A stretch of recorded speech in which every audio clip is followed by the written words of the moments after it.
Roads and bridges are vital to the country. The ability to freely move goods, services, and people across our nation directly contributes to our economic place in the world. There's no question we're not making adequate investments in our transportation infrastructure. It's more expensive today to maintain what we have than it was to build it originally. We're still driving on roads that my grandparents paid for and built.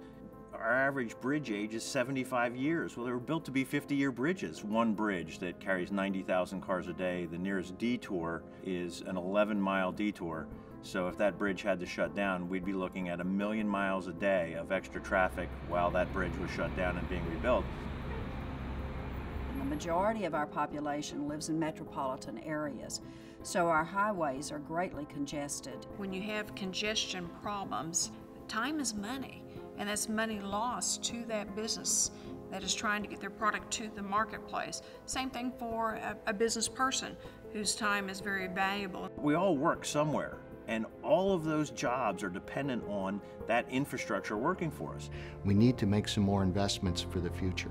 We have to look at the whole problem. We have been working for many, many years, over a decade, in a realignment of our major Interstate I-40 to bring down the current long structure of a bridge down to street level, to turn that into a boulevard. And of course, the other side of that coin is if you don't invest in your infrastructure and you do have bad roads and you do have bad bridges, it doesn't help you with economic development. Maintenance is a very important part of our roads and our bridges. Maintenance can extend the life of our roads and bridges, and lack of maintenance can actually shorten the life of these structures. It's important that a state has a plan of action, has timetables, has measurable results, puts the funding behind it to take care of their infrastructure. This is an investment for us and your children and your grandchildren, because that's what your grandparents did and your parents did. Investing in infrastructure is extremely important if we want to continue to be economically successful.